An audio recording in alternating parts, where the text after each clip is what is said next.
इधर पश्चिम बंगाल की मुख्यमंत्री ममता बनर्जी का पूरे देश को हिला दूंगी का बयान केवल एक राजनीतिक बयानबाजी नहीं है, बल्कि केंद्र सरकार द्वारा शुरू किए गए विशेष गहन पुनरीक्षण अभियान के खिलाफ एक स्पष्ट और उग्र चेतावनी है। ये चेतावनी उन्होंने उत्तर 24 परगना के बनगांव में मातुआ समुदाय के गढ़ के एक विशाल रैली को संबोधित करते हुए दी।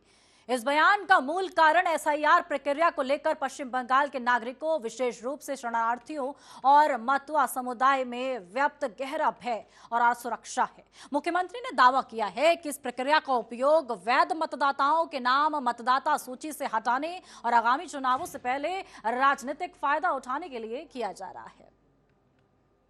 इस विवाद का केंद्र मतदाता सूची का विशेष गहन पुनरीक्षण है। टीएमसी और मुख्यमंत्री ममता बनर्जी का आरोप है कि केंद्र सरकार और चुनाव आयोग, जिसे ममता ने बीजेपी आयोग करार दिया है, मिलकर इस प्रक्रिया को जल्दबाजी में और अपारदर्शी तरीके से लागू कर रहे हैं। उनका तर्क है कि एसआईआर के नाम पर उन लोगों को अवैध घोषित करने की कोशिश की जा रही है जो कई पीढ़ियों से भारत में रह रहे हैं और जिनके पास सभी वैध पहचान पत्र हैं। उन्होंने चेतावनी दी है कि यदि बंगाल में भी एक भी वैध मतदाता का नाम मतदाता सूची से हटाया गया तो इसका सीधा असर केंद्र सरकार पर पड़ेगा और वो पूरे देश को हिला देगी। यह सीधे तौर पर 2024 के लोकसभा चुनावों और भविष्य की राजनीति को प्रभावित करने की धमकी है। ममता बनर्जी के इस विरोध प्रदर्शन का रणनीतिक महत्व बनगांव में आयोजित होने के कारण और बढ़ जाता है। बनगांव बांग्लादेश की सीमा से सटा हुआ क्षेत्र है और मतुआ समुदाय का एक महत्वपूर्ण गढ़ भी माना जाता है।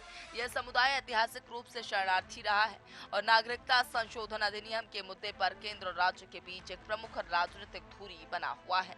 ममता ने मतुआ समुदाय को आश्वासन दिया है कि जब तक वो सत्ता में हैं, कोई भी उन्हें देश से बाहर नहीं निकाल सकता। उन्होंने सीएए के तहत फॉर्म भरने के खिलाफ भी आगाह किया, क्योंकि उनके अनुसार ऐसा करने से लोग अनजाने में खुद को बांग्लादेशी नागरिक घोषित कर सकते हैं, जिससे भविष्य में उनके लिए गंभीर जटिलताएं उत्पन्न हो सकती हैं। इधर मुख्यमंत्री ने इस दौरान चुनाव आयोग की निष्पक्षता पर भी तीखे सवाल उठाए हैं। उन्होंने कहा है कि चुनाव आयोग को निष्पक्ष रहना चाहिए, ना कि किसी राजनीतिक दल के कमीशन की तरह काम करना चाहिए। उन्होंने सवाल किया है कि यदि ये मतदाता अवैध हैं, तो 2024 में इसी सूची के आधार पर जिस केंद्र सरकार को वोट मिला था वह भी अवैध हो जाएगी। ये बयान केंद्र सरकार की कानूनी और नैतिक वैधता पर एक सीधा हमला था।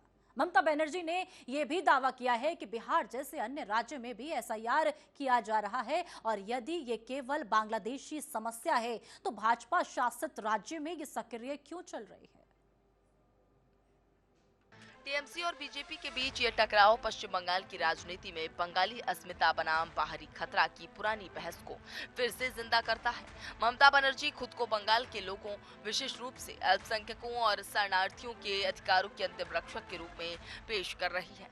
रैली में उन्होंने संविधान की किताब अपने हाथ में रखकर यह संदेश दिया है कि उनका विरोध लोकतंत्र और संविधान के सिद्धांतों पर आधारित है। दूसरी ओर बीजेपी और विपक्ष ने ममता पर भय का माहौल बनाने और राजनीतिक लाभ के लिए लोगों को गुमराह करने का आरोप लगाया है। साथ ही ये भी कहा कि वैध मतदाताओं को हटाने के उनके बयान झूठे हैं। ममता बनर्जी का ये उग्र तेवर न केवल बंगाल में अपनी पार्टी के वोट आधार को एकजुट करने का प्रयास है, बल्कि ये राष्ट्रीय स्तर पर विपक्ष को लामबंद करने की भी एक रणनीति है।